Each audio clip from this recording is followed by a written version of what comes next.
Do not draft. We're on a little bit of a do not draft list hot streak.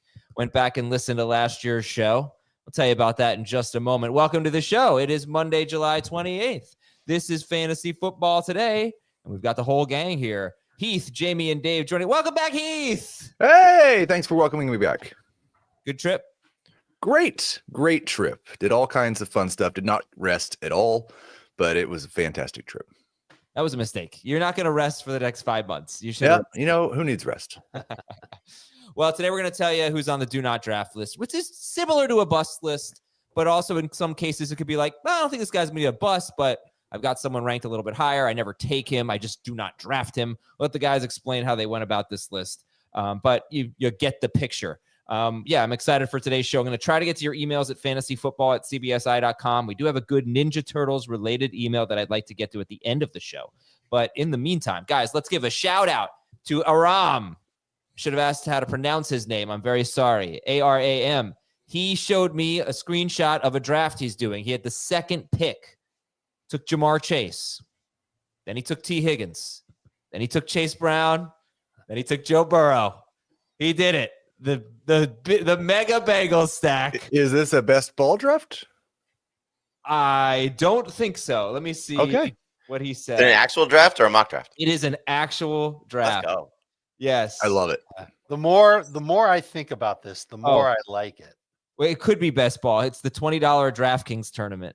Oh, that's Yeah. not Best It's ball. even better now. right. Okay, great. I would have done it in any league, but that's awesome. And it's legit. So good luck to you, sir. Good luck to you. So here's what I've got on the do not draft list. 2 years ago, it was only Jamie and Heath on the show. And they said Joe Burrow and Patrick Mahomes. And you guys nailed both of those calls. They were busts. Last year, Jamie said Aaron Jones, which wasn't a bad call. He was RB19 in ADP, and he finished. A bad call. Of course it was. No, it wasn't. He finished as RB19. But you also said that you would take, I think you and Dave said you'd take James Conner and David Montgomery ahead of him, and those were good calls. So we didn't hate Aaron Jones last year. We just felt like he was going too early. Dave, I think you said Zay Flowers, and that was a good call. You'll hear his name again. Remember how high Zay Flowers was being drafted in like July of last year? Yeah, 4th round. Yeah. And Heath, you said Either like Saquon Barkley or Derrick Henry. Something really dumb. You said Jordan Love. Oh, Nice. Great call, Heath. Yes. Great call. So you guys have, and that was just how we opened the show. And then we had more names later. I don't know how you guys did with those names. Not great. Let's see if we can follow. Not just me. Everybody else did awesome. Two of those names were Saquon Barkley and Derrick Henry. Then yes, not great. All right. So who do you guys want to go with this year? Jamie, why don't you kick it off? Who's just one guy on your do not draft list? I just don't draft Saquon. It's probably going to be something I regret at some point, just because he's going to have a huge stretch of games where he's a monster and he's capable of obviously fantastic things. His environment is fantastic, everything that he showed us last year, but history's just not on his side. I mean, the length of data that shows us that guys coming off this workload is troubling. The small sample size of running backs that have hit the 2,000-yard mark and the year after is troubling. And so, you never want to predict injuries, and hopefully he's going to stay healthy. But again, I just go back to this, the small sample size version. 8 running backs have run for 2,000 yards in NFL history. All 8 of them saw a decline by 500 rushing yards the following season. If he's 1,500 yards, the same reception total, or maybe less, and doesn't get the 11 touchdowns that he missed that everybody's hoping that he gets from the 1-yard line, we're talking about still a first-round pick, just not a top 5 overall pick. And I would not take him in the top 5. I feel the exact same way. Low repeat rate of success for running backs coming off of not just 2,000 plus rush yard seasons, but also 400 plus carry seasons. We haven't had a running back. There have been like 24 running backs in the last 30 years that have had 400 plus carries. None of them were of age 28 and had another big year the following after. In fact, 5 of the 7 running backs that were 28 or older declined by at least 5 PPR points per game the following year. That would be bad for Saquon if you're taking him as a top 5 pick, but not bad if you're taking him I mean, I guess it's still a little bad if you're taking him like 10th overall, 12th overall, but I don't think you're even going to get the chance. Someone in every league is going to take him with a top 5 or 6 pick. I agree with Jamie. It's not going to be me, and it shouldn't be you. I just think the expectation doesn't match reality. So Saquon's ADP right now on Fantasy Pros is 3rd overall. He is now RB2, which is something that everyone on this show had Bijan, by the way. Bijan, yes. Bijan Robinson, RB1 for a while ADP had Barkley as RB1. But now on Fantasy Pros, they're back-to-back. They're almost tied, but Bijan Robinson is ahead of him.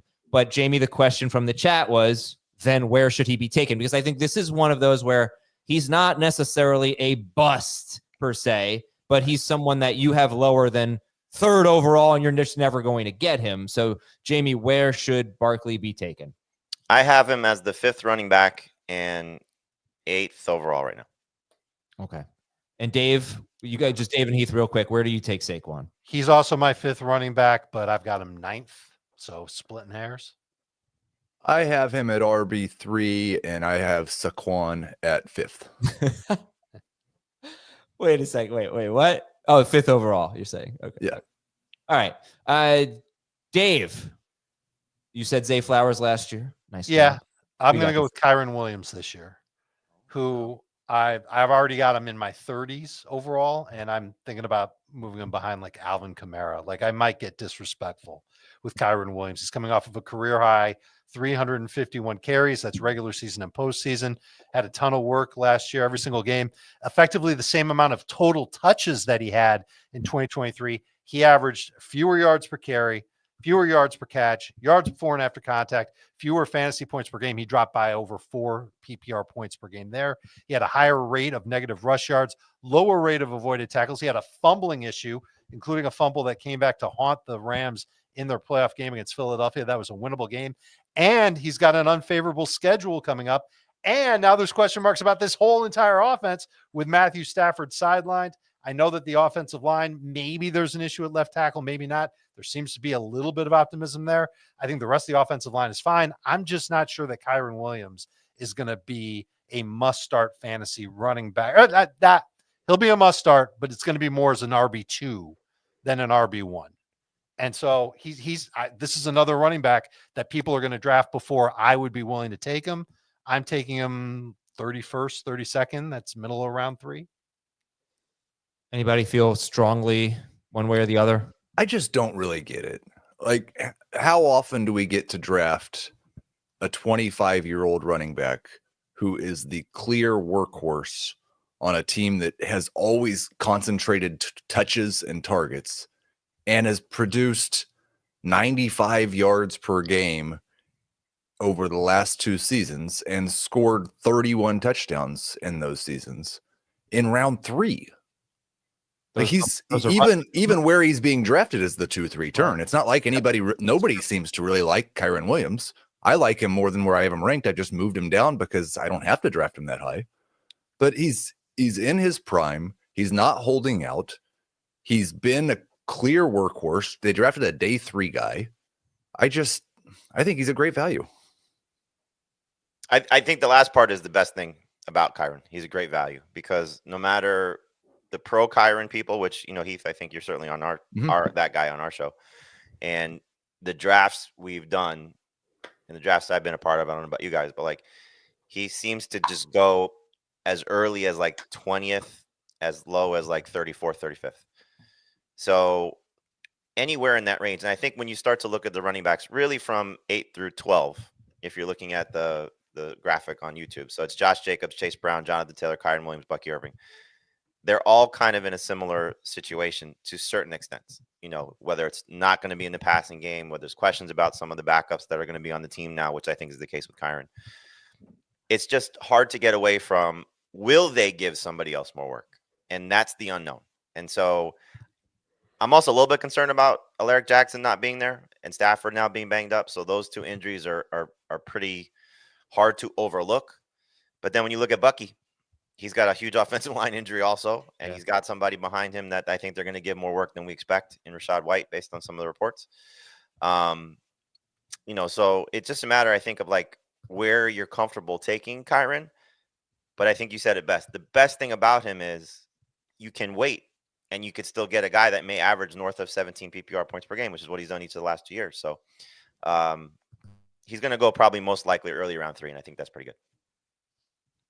Okay, so let me just give you some names real quick, because Kyren Williams right now, as Heath said, he's at the 2-3 turn, 25th overall on Fantasy Pros RB11. Would you rather have in a PPR league Kyren Williams or Josh Allen? Kyren. I feel better about Allen. Kyren Williams or Chase Brown?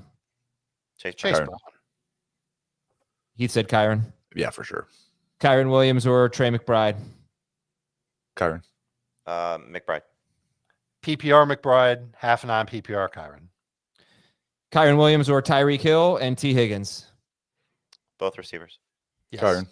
TH and TH. Okay. Wanted to look up one thing here. Route participation on third down. Where did he usually ranks pretty high on this list? All right, forget it. And I also think like he's not perfect, and somebody said he's a volume merchant, and maybe that's correct. But I also think that the fumbles and the lack of catches get overblown just a little bit. He's not going to be a 20 catch guy. He's probably going to catch 35 to 40. And he fumbled 5 times on 350 touches.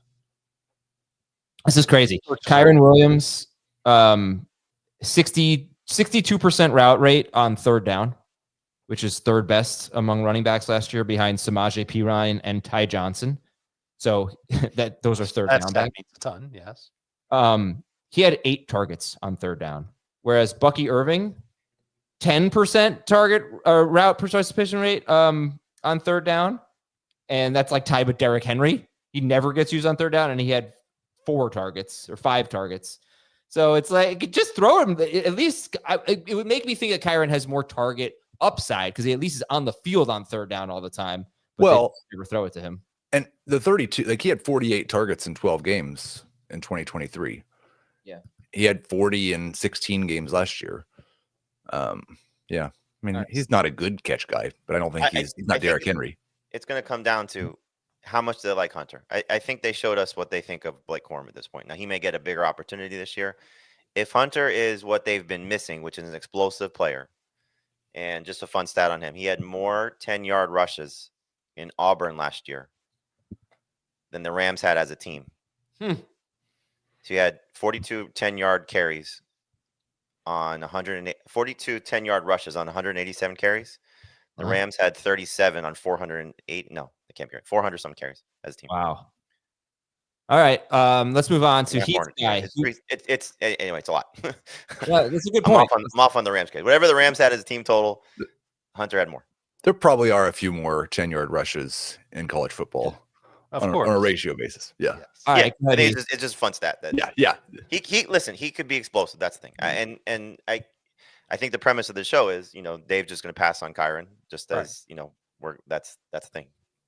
Yep. Heath, who's on your do not draft list?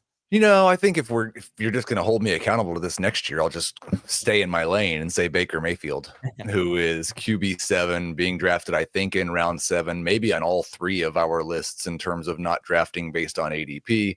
He was awesome last year, but it was based mostly on a career high 7.2% touchdown rate that led to 41 touchdown passes.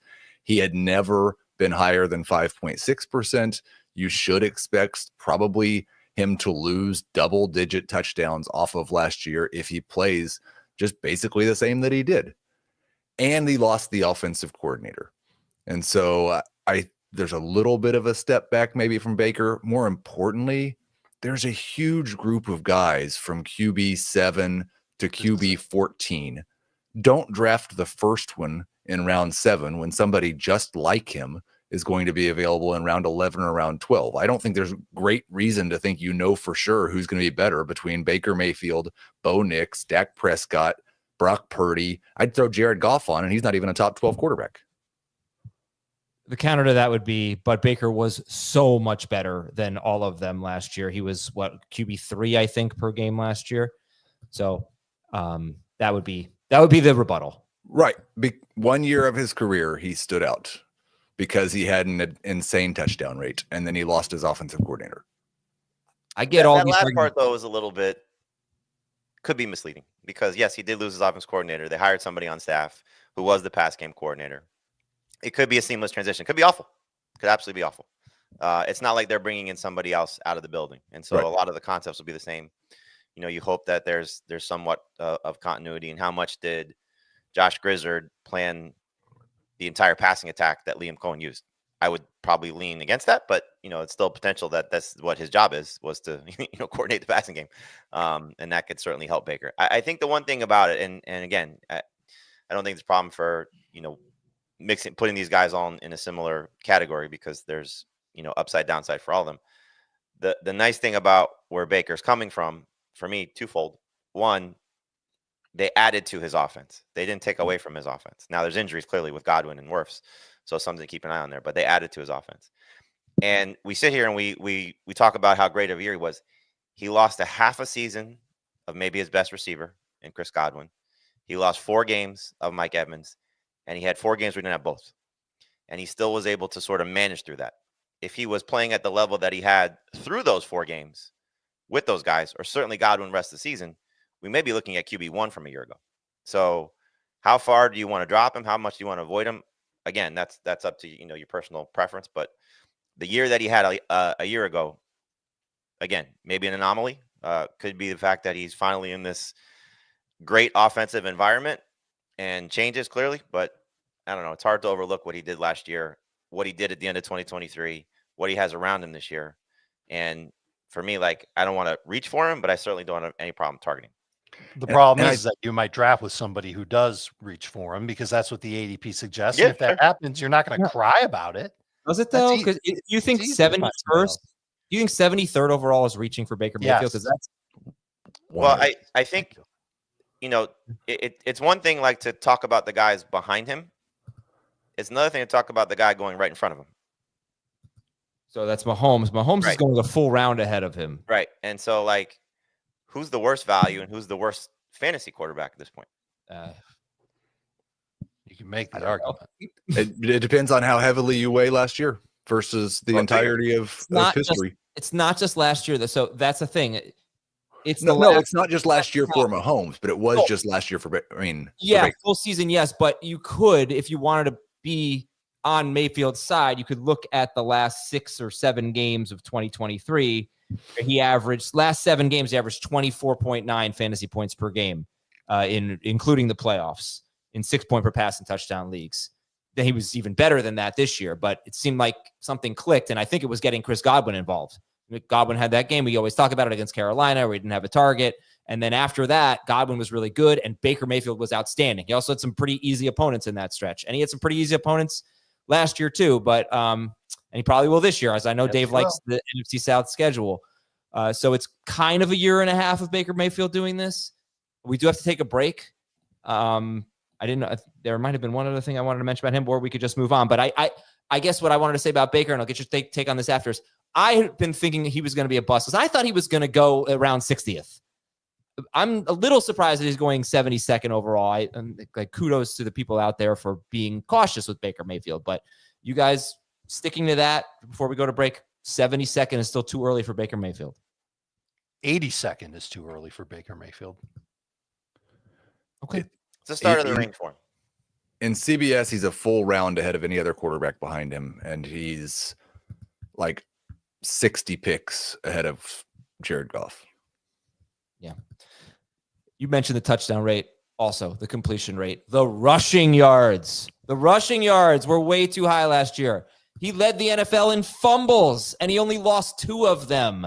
He had the luckiest year. But with that touchdown rate, this is what I was going to say. They got really pass heavy near the end zone. I think that contributed to the high touchdown rate. They do that again, we'll see. All right. We will take a break, come back. Got a lot of news and notes for you and a lot more players on the Do Not Draft list. We'll be right back. Here we go. The 2025 CBS Sports NFL schedule is here. 18 glorious Sundays. He's got his receiver touchdown. Filled with rematches. Oh, the play of the year. And rivalries. Touchdown, Bengals. Plus, plenty of superstar showdowns. And an epic matchup between the Chiefs and Cowboys on Thanksgiving. Clear your Sundays beginning September 7th for the NFL on CBS and Paramount Plus. Gonna promote some stuff, Micro Machines style. Here we go. Draftathon, go to tinyurl.com/2025FFT. And there's a lot of stuff that you can bid on there. I'm not doing this fast enough. tinyurl.com/2025FFT. We still have some spots available in some FFT open leagues. You can join those for $250. All of it goes to St. Jude. If we sell out all our spots, we get $6,000. The other things you can bid on are spots in the mailbag. You can submit a question for $50 for a mailbag on Friday. And next week, we have a mock draft that we're doing at Tuesday, 7 p.m. Eastern. Be part of that. $50 for a spot in that. Speaking of which, we're going to have one of those mock drafts tomorrow night, youtube.com/fantasyfootballtoday at 7 p.m. Eastern. That's a mock draft with Jamie and 11 of you who donated to St. Jude very generously. Thank you so much for your donation. 7 p.m. Eastern, youtube.com/fantasyfootballtoday. There was some other stuff. Oh, Podcast Awards. Go to podcastawards.com/app/sign up, or just go to podcastawards.com and nominate Fantasy Football Today for the best sports podcast. And I hope you're not busy today at 1 p.m. Eastern or Wednesday at 1 p.m. Eastern, because we're going to be on CBS Sports Network, 1 p.m. Eastern on Monday and Wednesday. Thank you so much. I know you don't want me to take too much time out of my schedule to promote things, but I felt like I had to get all of this off my chest. So tinyurl.com/2025FFT. That's the one you really need to know about. Go donate to St. Jude via Draftathon. News and notes. Well done. Okay, I think I'm going to pass out now. News and notes. Justin Jefferson's going to miss some time with a hamstring strain. And Matthew Stafford is missing practice this week due to back soreness. He is expected to be ready for week 1. Is anybody moving Jefferson or Puka down in your rankings? Not yet. Could you do me a favor, I dropped Adam? Jefferson in the top 10, couple spots. I don't think I can talk fast again if that's what you want. Can you just go over the third news item? Kind of put all these three together. Okay. The third news item is Joe Mixon. So that seems like a much more serious one because his status for week 1 is certainly in jeopardy with this foot injury. Also, FYI, Dameon Pierce is on the PUP list for the Texans. Don't overlook the Stafford injury for a guy that's had some spinal issues. Right. Yeah. But I don't think this is the first time that Stafford's had some preseason precautionary thing, right? No, but I mean, for a 37-year-old quarterback that has been given a year-to-year contract situation because of maybe some health concerns or age or both, and now you're dealing with a back injury that's keeping him from practice, like it's not great, especially with the heavy investment that you're making in Puka and Adams. So Thankfully, they have a great backup. Yeah, Devontae loves that guy. So it's Jimmy Garoppolo. Yeah. In terms of backup quarterbacks, you could do a lot worse than that. So I wrote about the situation for Stafford on site, and Adams 6 games with Jimmy Garoppolo in 2023. He had a 40-point game in week 2 or 3 against Pittsburgh. He had a 20-point game in week 1. Played 6 games. What do you think he averaged, knowing that he got 60 points out of 2 games with Garoppolo? How many games did he play? 6. 18. 21. 17. 15 points per game with Jimmy Garoppolo. So he had 2 games over 20 points and 3 games under 8. Oh, yeah, geez, man. All right. Look, I hope nobody's drafting right now, but it would make me a little bit nervous. And he also said, if I don't get out of here, I'm effing going to die. Oh, that's right. That's right. All right, so maybe bad for Adams, good for Puka. Maybe. But Joe Mixon, on the other hand, right? Moving him down? Oh, definitely. Yeah. So it's funny because I moved Mixon down because I'm very nervous about his availability for the start of the season, or how good he'll be at the start of the season if he's not going to practice for a long time. But I didn't make a move with Jefferson, and I didn't make a move with any of the Rams receivers or Stafford. And I think it's just because there's still maybe I feel like there's more optimism for Jefferson to come back before mid-August and get in a couple weeks worth of practice. And same thing with Stafford, but I'm not feeling that with Mixon. I went back and looked last year. He didn't start really practicing with the Texans until late August. And then he ended up rolling in week 1. He was awesome. And we all know the year that Joe Mixon had. So for now, I ranked him in round 7. I just sank Joe Mixon. And now I'm kind of second guessing that, because if he can get back on the practice field by mid-August, 2 weeks before the start of the season is like August 24th, he could end up being an unbelievable value. Right. There's still a range of possibilities, and you got to decide how much you're scared of the scary part and how much you want to gamble on the upside part. Because if what Dave just said happens and Joe Mixon's fine a month from now and fine for the season, you're getting an enormous value in round 6. So I'm probably going to be in round 6 and maybe the high guy on Mixon now, but not really excited, and definitely watching reports closely. Foot injury since the offseason, in a walking boot since the offseason, 29 years old. They brought in 2 running backs to compete for whatever roles, backup roles, or maybe to take Mixon off the field a little bit. Nick Chubb is not going to be great, but that does not potentially matter to D'Amico Ryans, who may just want a veteran presence in there that they think could get back to maybe some level of a guy that didn't average 3.3 yards per carry last year and has had 2 season-ending injuries the last 2 seasons. It could be Woody Marks. Could be a guy that they drafted, that they traded up, by the way, to go draft in the 4th round in the NFL draft this season, that, showed some nice things at USC last year and has a very, interesting receiving profile. And so, maybe it's Mixon loses some work there to ease him back into it. I'm probably not drafting Joe Mixon at all this season. Okay. Very interesting. Mixon had a bunch of injuries last year too. Remember, after week 1, he hurt himself in week 2. I think it was against Chicago, and he missed 3 games. But I do see him as having the potential to be the steal of drafts if people are so low on him right now. And his backups are Woody Marks. I think everybody was pretty shocked when they drafted him in the 3rd round, although I think 4th round. 4th round. No, 4th round? Yeah. 4th round. Really? Okay. Yeah. Okay. You're right. So it was after Scadaboo and Tootin. And Nick Chubb coming off the broken foot, and 2 years ago, the torn knee. Okay. Anywho, Terry McLaurin's on the PUP list with an ankle injury, and he also had this injury to the same ankle at the end of last season. I assume people feel like this is just contract related. Are you paying $50,000 a day for missing? So right. It's a hold in, not a hold out. He was signing autographs today. He said to John Kime, who covers the Commanders for ESPN, still taking it day by day. All right. So nothing yet to move McLaurin down or anything? I moved down. Absolutely. The history of these guys not participating in practice is not good. But this is another one that you got to wait till mid to late August. If he's still not practicing by late August, then I'll get worried.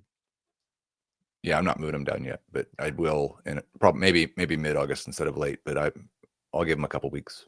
How about this Falcon situation? Darnell Mooney's got a shoulder injury. Kyle Pitts is healthy, and I don't know. People are, well, whatever. Forget Pitts, but Mooney. I don't know if we should forget. I don't mean there's no. Okay, talk about Pitts. I didn't mean to say that. At this point, he's a great buy because you're drafting him in the double-digit rounds, and he might end up being a 10 through 12 at tight end in points per game this year. And if Mooney misses time to begin the season or what have you, it should mean a big uptick for Drake London, but obviously an uptick for Pitts as well. We go from the breakfast club to the golf club. Michael Penix and Kyle Pitts were golf buddies this offseason.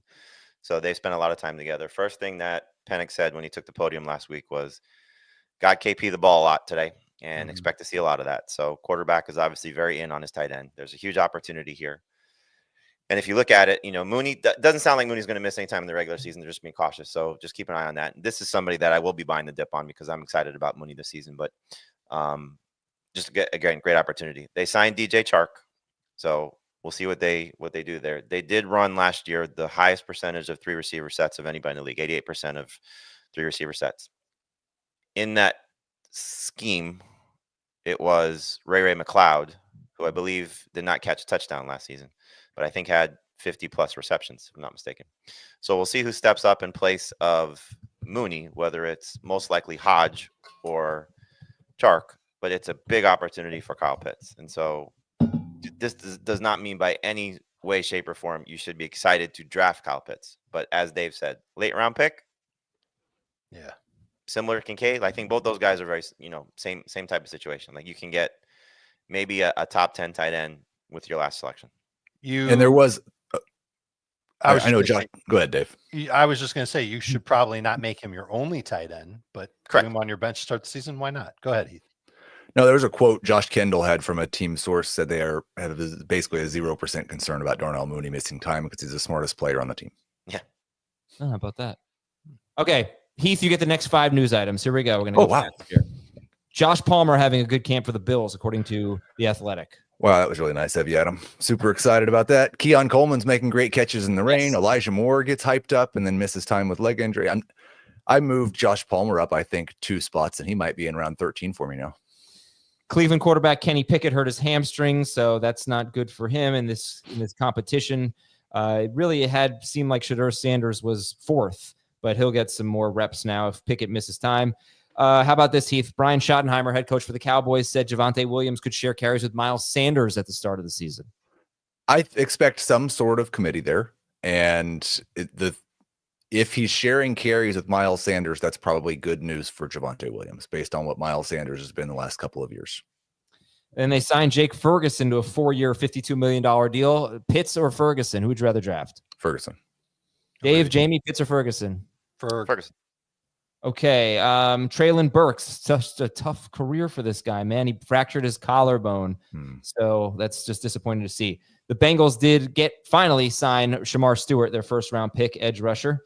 Drake May may not want to run as much this season, according to ESPN. We're going to talk about Drake May with the Drake May tracker from Mike, who donated $1,000 to St. Jude as part of Draftathon to challenge Heath on Drake May. And I would like a little more elaboration on that because I haven't actually looked at everybody's rankings. Like I think I have Drake May at QB 20, which is pretty low, but there's a lot of quarterbacks. Like, is Drake May pushing for the top 12 in some people's rankings? He's in my top 12, yeah. Okay. And then Mike has him as QB2. No. Well, there you go. No, he has it pretty high. Jalen Polk, by the way, is mispracticed with muscle tightness. Jalen Polk and Javon Baker, 2 guys that the Patriots drafted last year. I don't even know if they're going to make the team. They are kind of buried on the depth chart. Lots of Demario Douglas talk out of New England over the weekend. And Kyle Williams. I love Demario. But also, Keyshawn Boutte is running ahead of Kyle Williams. And Matt Collins hasn't come off the PUP list yet. So slot receivers and Josh McDaniels' offenses have typically done very well, and it looks like that's where Douglas is headed. All right, so Dave, you get the next several here. Travis Hunter spent 2 days exclusively at wide receiver and 2 days exclusively at cornerback. Yeah, that's fine. This is training camp. You're going to see that. They had their first day in pads on Monday, and he was running with the offense. It would be really confusing if he was changing sides within like individual drills. Like, how would Trevor Lawrence know who he was throwing to? Yeah, exactly. No, I just mean to say, he split evenly those 4 days. There's no doubt they're going to use him as a cornerback at times during the season. It's just a matter of how much will they do it and how many snaps on offense will it cost them. Well, don't yell at me. I'm aware of that. I just thought it would have been more encouraging if he had spent 3 days on offense and 1 day on defense. I'm sorry, baby. Well, it's 3 out of 5 now. Man, you know what? Just be Ohtani. Luther Burden is practicing. Dalton Kincaid was out today with knee soreness. Cardinals cornerback Starling Thomas tore his ACL. So that's a tough break for them. They did draft Will Johnson in the 2nd round. They seem to have a fairly deep secondary, the Cardinals. Ricky Pearsall, Dave, is off the PUP list, but Jawan Jennings hurt his calf. 49ers injuries? What is going on here? It's so unusual. But a lot of receiver injuries right now, including Jennings. And they'll be totally honest about all of them. But Jennings, sideline, Pearsall, first day back at practice, apparently was the best receiver on the field. I guess that's not a surprise since Jennings wasn't there. I do worry about either of those receivers getting the type of volume necessary to finish as a top 24 receiver in fantasy. We've seen it before from 49ers receivers, but the best example has been Deebo Samuel when he's had 5 rushing touchdowns on top of what he does as a pass catcher. And I don't think either of these guys profile the same way that Deebo did. So I think I'm going to take Pearsall off my breakout list. I still like him better than Jennings, but I feel like if you draft them as a number 3 receiver, they're both going to end up being number 3 receivers. Pearsall with a little bit more upside. Thought there was actually some good news for those guys too, though. Like Kyle Shanahan, who's often too optimistic about injuries, sounded like Brandon Ayuk's not really close to being close. Yeah, they did say that at the beginning of camp. There is some question if Jennings is actually hurt, or is this the start of, hey, I showed up and now pay me? By the way, the 49ers wide receivers are probably better in half PPR than full PPR because they are not going to get a ton of targets. I'm not sure that the defense is going to be good enough for that to be true again this year. I think I've got Purdy projected for a career high in pass attempts per game. That would be terrific. All right. It really just speaks to draft McCaffrey and draft Kittle. Yeah, that I agree. The Saints quarterbacks keep rotating, and Kendry Miller, their backup running back, says he finally feels healthy, but the Saints think that I saw Spencer Rattler might be ahead there. Seattle backup running back Kenny McIntosh may have torn his ACL. Miami signed a couple of cornerbacks. They were pretty screwed there. Jack Jones and Mike Hilton. Do we find out if Keogh, however you pronounce his last name, is healthy? I don't believe he practiced on Monday. Giants wide receiver Wan'Dale Robinson hurt his leg. It does not appear to be serious. Cedric Tillman returned to practice for the Browns. Rashawn Slater, left tackle for the Chargers, he signed a contract that makes him the highest paid offensive lineman in the NFL. And our thoughts to Teron Jackson of San Francisco, defensive end, was hospitalized after an injury yesterday. Hopefully he is okay. Just to keep your streak alive, we had our CBS Sports HQ crew with the Dolphins on Saturday. Tyreek Hill, great interview, by the way, said he's down to his playing weight from his Kansas City days. And he took a very, very funny shot at Maurice Jones-Drew. He said when he signed with the Dolphins, he felt like MJD. And he was on camera with Pete Prisco. He was like, "Whoa, what a shot!" And he said, "No, I just meant like I was a little thick." And so, so he says he's in. Here you go, best shape of his life. And Jalen Waddle, who I didn't realize was top 10 in drops last year, said he took up juggling this offseason to improve his hand-eye coordination. So we'll see how the juggling intangible works into the fantasy rankings. I know you guys think I'm bad at a lot of things, like softball, being the commissioner of dynasty leagues, other things. I am so bad at juggling. I mean, hopeless juggler. I can't even juggle two things. It's pathetic. All right. You ready to get into this do not draft list? Maybe I'll juggle for if you make a donation. Adam juggles. Do not draft list. How much? How much to juggle right now? $50. Done. Okay. Go find tennis balls. I know you've got at least 3 of those. Okay. All right. I'll text my wife, see if she can bring some in. Jamie, we're up against the break. So you've got 3 running backs on this do not draft list. One of them is Joe Mixon, who you just talked about.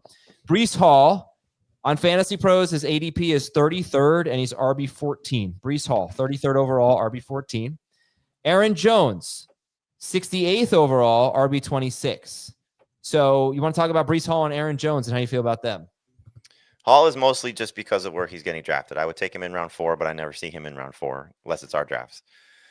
So if he makes it there, I would consider taking him. But in round 3, I just think there are better players. I like other running backs in a similar range. And so I'm nervous about the reception total because I don't think Justin Fields will throw to him as much as obviously Aaron Rodgers did at the start of last season and what we saw from him in his rookie season and his second year when he came back from the ACL tear. And Justin Fields steals rushing touchdowns from him. So we'll see how this regime treats him from a workload standpoint. You know, he's spoken about it already that, you know, these guys didn't draft me. I have to prove myself to this front office and this coaching staff. You already know what Aaron Gled said this offseason about multiple guys touching the ball. I don't think it'll be 3 guys in terms of Braylon Allen and Isaiah Davis, but there's some thought that the Detroit offense coming to the Jets, that maybe Braylon Allen is the David Montgomery guy and going to take some of the short yardage opportunities and steal some touchdowns. So just feels like Braylon Allen could get a little bit overdrafted at that spot. For Aaron Jones, I've said it enough. You know, he's an older running back coming off a career high in terms of workload, carries, all those things. His coach has already talked about wanting to use him in more of a timeshare because he felt that was better for him. They go out, they get Jordan Mason. He could have a short yardage role that could already have an impact on Aaron Jones. So at his cost, he's not horrible, but I'm just taking other players in that range as well. Thank you for the donation, Dave. Juggle, man. All right. You guys have anything to say about Breece Hall in the round 3 and Aaron Jones round 6? I've become a little bit more like I think I have Breece Hall I'm an RB14, so very close to where he's being drafted. And I think we've talked about this before. When you have someone ranked right at where their ADP is, you rarely get them because somebody else falls that you would rather draft. So I haven't drafted a lot of Breece Hall, but I have been a little more encouraged. We talked about Justin Fields because of his style as a quarterback, not being somebody who's going to throw to his running backs very much. But he has actually the last 2 seasons as a starter had a top 5 check down rate. So he's shown a willingness to throw to the running backs. And I think we talked about it with Mason Taylor. The fact that Josh Reynolds being the Jets' number 2 wide receiver leaves open the possibility that just about anybody could be second on the team in targets. And I think Breece Hall is part of that just about anybody. If he gets the Jahmyr Gibbs role and has a big role in the passing game, I think in full PPR, he could pay off at this cost. He is definitely kind of a swing pick. I think it's pretty unlikely he finishes RB14. If things go really well for him, he's probably being underdrafted and things could go terrible. All right. Here Did we you, go. Jamie, I was busy donating. Did you mention what he said on Saturday, Breece? Yeah, that he's got to prove himself to. This coaching staff. Saying that I'm not their guy, but then saying he's betting on himself. That was pretty good. It's only 2 balls. Like I'm glad you're using wiffle balls so you don't hurt yourself. Yeah, the tennis balls were in the garage. Where's the third ball? With You need a third one. I can't juggle 3. That's the point. It's not for you to have success doing something that a 5-year-old can do. Embarrass yourself, man.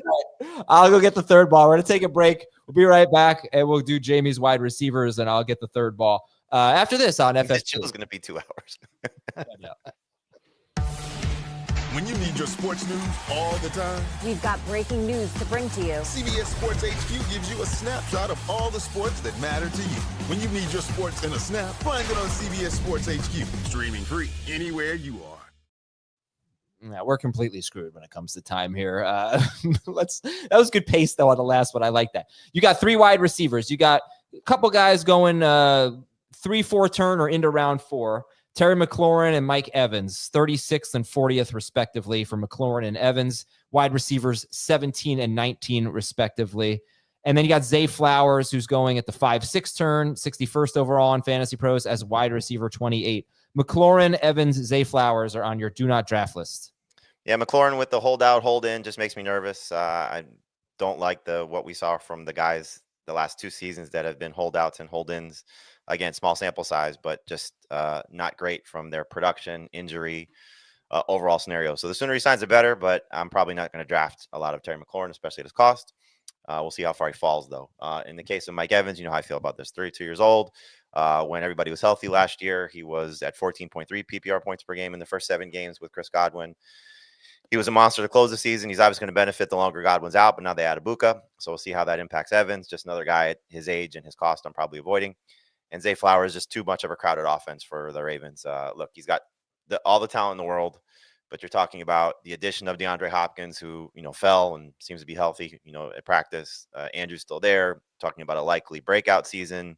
Rashad Bateman's still there. It's just too many mouths to feed for what I think he could be. So he's going to need a huge spike in touchdowns. And I just don't see that happening for him. So these are guys I just probably won't be drafting. It's too many mouths to feed in a run-first offense. They're consistently in the bottom 5 in pass attempts per game, pass rate.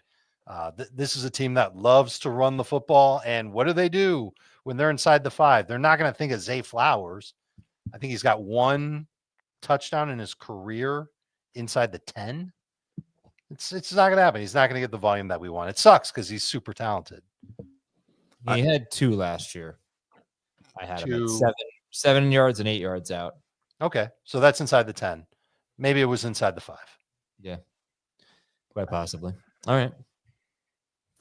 Anything to add, guys? Good. I mean, I had Evans on my list. I should have had Flowers on my list because I agree with that one entirely. Mm-hmm. I have a really hard time finding wide receiver. I don't really love Terry McLaurin where he's being drafted, but I have doubts about all the guys that I might draft ahead of Terry McLaurin, and I'm really excited about year 2 of Jaden Daniels, so I'm still fine with him where he is.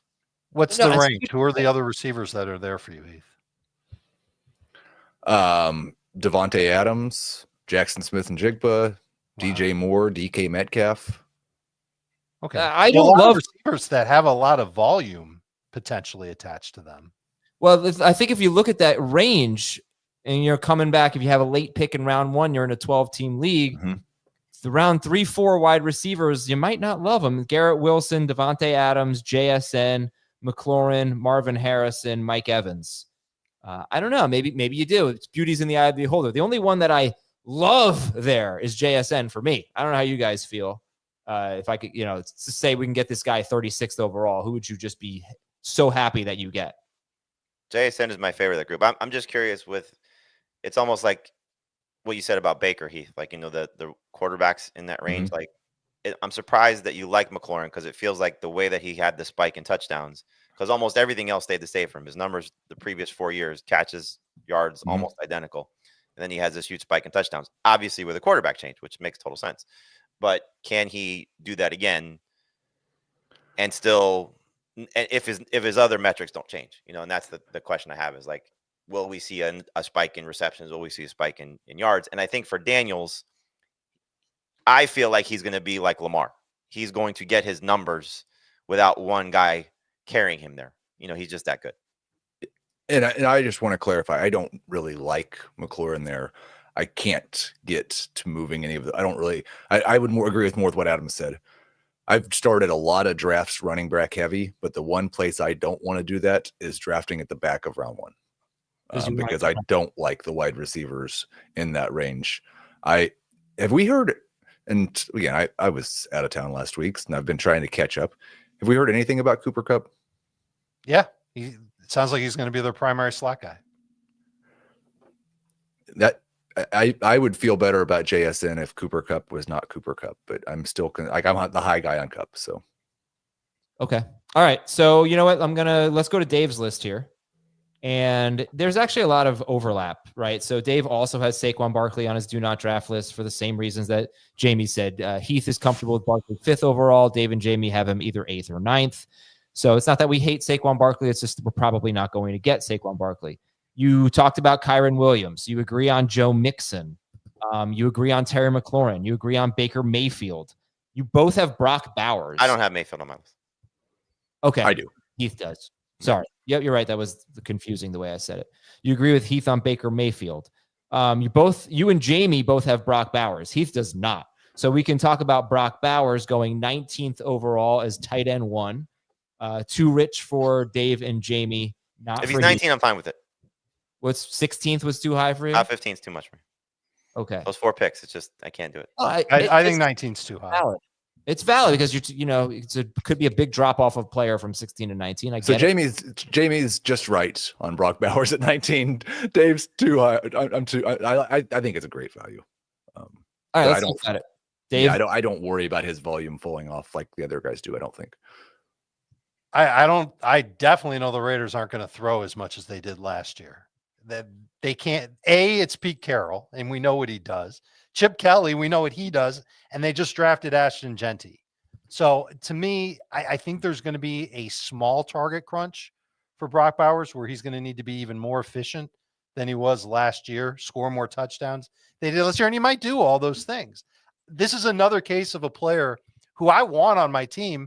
I'm just not willing to pay the price for it because I don't think he's going to give you the Travis Kelce style edge at tight end that people are drafting him to be when they take him top 12, top 20. I don't think he's going to bring that back. I think he'll be good. He's my number 2 tight end, but it's not somebody that I want to spend a precious pick on when there are going to be other players in that range who I think have a better shot of getting 17 plus PPR points per game. I just think we should be real. I definitely think it's possible they don't throw as much as they did last year. I think we should be really careful saying, I know they're not going to. Chip Kelly's run 4 offenses in the NFL. 2 of those seasons, they threw more than 620 passes in 16 games. Last year, the Raiders threw 635 in 17 games. So in 50% of Chip Kelly's seasons, he's averaged more pass attempts per game than the Raiders did last year. It's not going to be as high of a percentage of the total plays. The thing that we don't know is what's the Raiders' pace.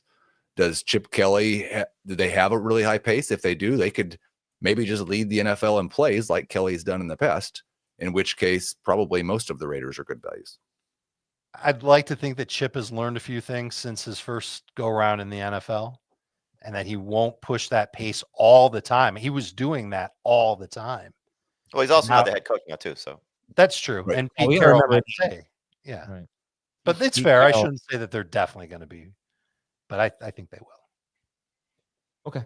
So then, let's talk about Jeanty, because you also have Ashton Jeanty on your do not draft list. He's It's- going 10th overall. That's a nitpick more than anything else. This is another player that I'd love to get a few spots later. It's not like I'm saying, he's 10 spots too high or anything like that. I just feel like there's going to be a couple of people in every fantasy draft that take Jeanty ahead of like Christian McCaffrey, for example.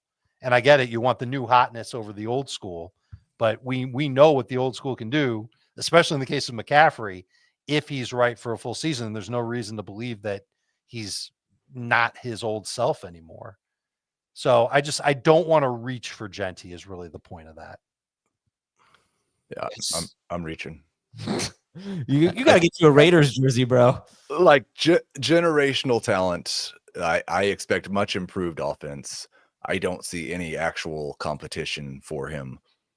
Ashton Jeanty is one of the, and McCaffrey is too. If you'd prefer McCaffrey, it's hard to argue with. But I would be 0% surprised if Ashton Jeanty scored more fantasy points than any other running back this year.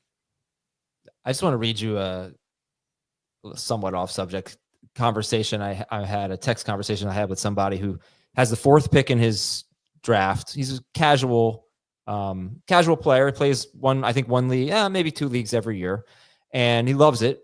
But he asked me what I thought of his team. He did a mock draft. So I told him I would take McCaffrey 4th overall. I said, you should consider McCaffrey. What are your thoughts on CMC? And he said, I wouldn't touch CMC with a 10-foot pole. I have no trust when it comes to that guy.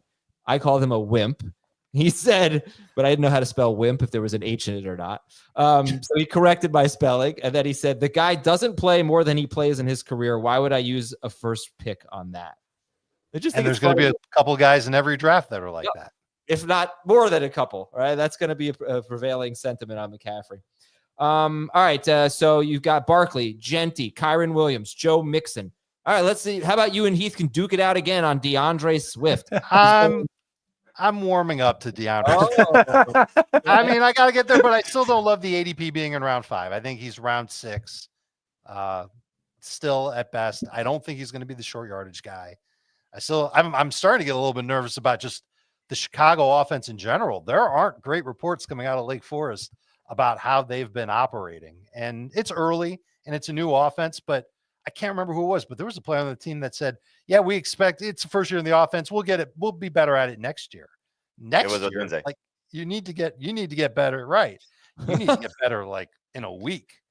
I think it was taken out of context though, because he was talking about how he's feeling comfortable, but he doesn't think like he'll master it until year 2. Okay, that's fair. Which clearly is not what you want to hear. The thing that I really liked that I saw for Swift over the weekend was there was something, and it was a minor note about their hurry up offense, and Swift was their guy exclusively in it. Yep. 2-minute drill. I saw that. And so like you go back to what he did as a pass catcher the last year he was with Ben Johnson, and you look at what Jahmyr Gibbs has done the last 2 years, like there's 50 to 60 catch potential for DeAndre Swift, which is very hard to overlook. Adam, what's the worst that DeAndre Swift has ever finished per game in PPR? 24th. That is where he's being drafted. And he's top 20 running back. It's hard to overlook that. I got him at 24. He just has to be better. It has to be more efficient. But what I love about, if you want to knock his efficiency, what did I say last week? I can't remember the number. Roshan Johnson averaged like 2.7 yards per carry. Yes, he was not running in a way that was going to make them think, you know what, we should give Roshan Johnson the ball. I do think Roshan Johnson will be the short yardage back. I agree with Dave on that. Okay. It's just the history. I mean, you have to determine how much you trust Ben Johnson, but you can be a pretty decent running back in a Ben Johnson offense without being the short yardage back. And I think looking at the efficiency for Johnson or Swift last year is really unfair because the offensive game plan was a joke and the offensive line was worse. And they did everything they could to fix those two things. Okay. And then you've got some running backs going after Swift, which maybe makes this a tough call. You've got RJ Harvey, who is also on Dave's do not draft list, going at the 5'6" turn, 60th overall. RJ Harvey is RB22. He's the next running back after Swift. And you've got David Montgomery and Travion Henderson. And then after that, Caleb Johnson. But I do see the temptation to take one of the rookies over Swift, or take Montgomery, who's been better than Swift the last couple of years on a per game basis. So, Dave, you want to start this conversation off? Why do you have RJ Harvey on your do not draft list? Because I think J.K. Dobbins is going to end up mattering. It's not like I think that Dobbins is going to be the better running back. It could end up going that way, but I feel like that's like 70-30. Harvey should end up being their best running back. There have been some good reports of the early days of camp, but I don't think they've had a padded practice yet. Maybe they've had one. But to me, I don't want to draft Harvey and then be stuck with him putting up meandering results as an RB2 until November. I'm pretty sure that Dobbins is going to play third downs, some of the rushing work, splitting with Harvey, easing Harvey in until Harvey really starts to take off. His speed is obviously going to be the difference there. And once he starts to play fast and not think, then he could take off. He could be a guy that really is awesome in the second half of the season. If you draft him, to me, it's got to be around 6. And I think that might be what his ADP is. But you just need to be patient with him and expect some lumps from Dobbins along the way. All right. You know what? I'm going to, in the interest of making sure everybody gets their time in here, Heath, let's go to your list.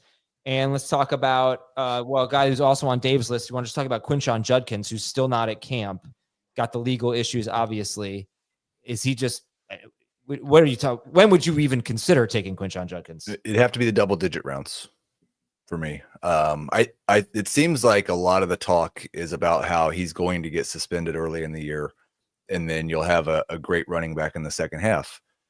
And I don't know what the Browns' motivation to bring him in is. And even if he's brought in, he could go on the exempt list. And unless there's some sort of deal made on the criminal case, he's probably not going to, like, those things don't get resolved really fast unless he pleads to something or it goes away somehow. So I think there's just too much of a chance that Quinshon Judkins just does not help your fantasy football team at all this year. Okay. Two guys who are going to help your fantasy football team, but not necessarily Heath's fantasy football team, are Jahmyr Gibbs and Amon-Ra St. Brown, who's this like the Barkley argument for Dave and Jamie here. So Gibbs is going 5th overall as RB3. St. Brown is going 10th overall as wide receiver 6, and they are just not on the teams you've been drafting. And I am not saying either of these guys are going to be bad. They are both first-round picks for me, or St. Brown's early second. So I think they're both going to be top 15 players, but this team scored 68 offensive touchdowns last year. Even if Ben Johnson was there, they'd be likely to score fewer touchdowns going into this year because nobody scores that much on a consistent basis. And now they've lost the offensive coordinator. They've lost their center. The touchdown totals are coming down. And we already saw St. Brown last year saw a drop in his target share with the ball being spread around a little bit more. It just didn't matter because he scored all those touchdowns. And the touchdowns are the one thing that I feel pretty confident are going to fall off for the Lions this year. They can't stop raving about Jameson Williams and all the different things he's going to do. We expect Sam Laporta's target share to bounce back a little bit from last year. Jahmyr Gibbs is playing wide receiver. I'm saying that tongue-in-cheek because I don't think it really matters. But I just think that both Gibbs and St. Brown are going to be very good number 1 players at their position, but not top 5 guys. Okay. And I think the Jameson Williams point is important because if you just look at 2 years ago, what did you say? They scored 68 touchdowns last year? They scored 57 2 years ago. They scored 57 2 years ago. St. Brown averaged almost 21 fantasy points per game. Gibbs and Montgomery were both good. Sam Laporta was the belle of the ball, right? This amazing rookie tight end season. Jared Goff was QB 12 per game, but Jameson Williams was invisible.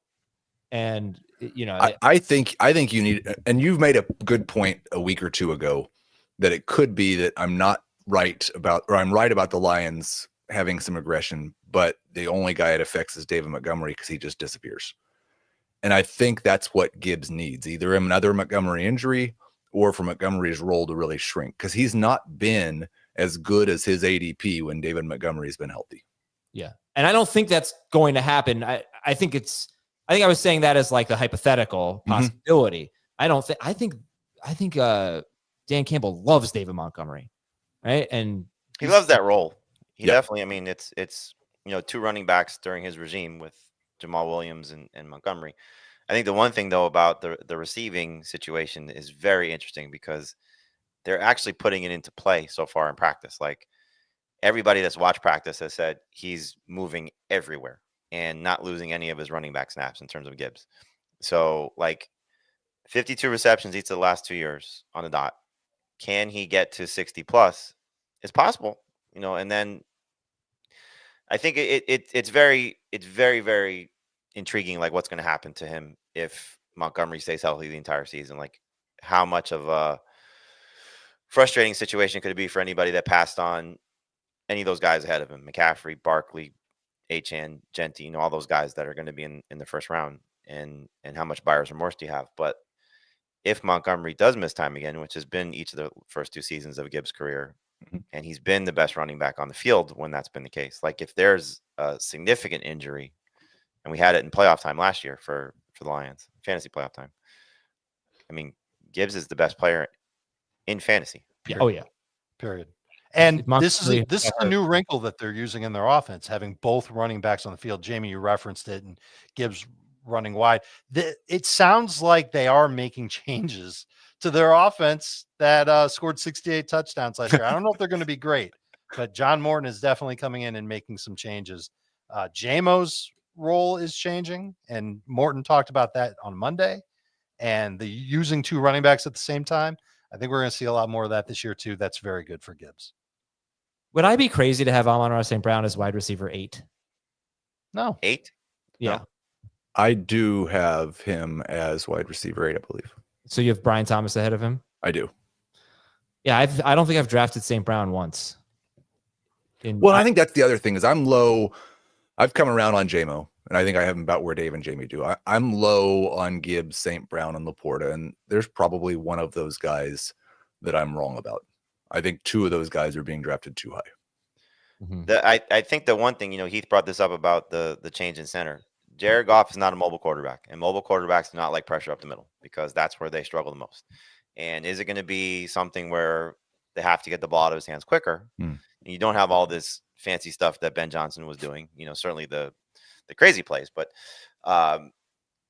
if that's the case, then St. Brown's going to benefit the most, and Laporta's going to benefit the most. And James, I would say that Gibbs would benefit too. Well, without question. But I in terms of the 3 main pass catchers, like I think it could be bad for Jameson Williams if he doesn't have these big plays down the field. Okay, let's Now get his role changing will help, but how much of his role changes to the fact where it impacts St. Brown? Like I still think St. Brown is as safe as you can find.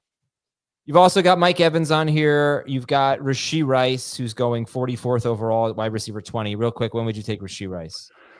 He's a round 6 guy for me. Dave, Jamie, when are you taking Rashee Rice? I'm at 6 50. right now. Makes sense. We'll see what happens as this continues. Brandon Ayuk is on your list, and he's going to be a while for him, it seems. The last guy, we're going to end on Stefon Diggs. So Stefon Diggs is wide receiver 40.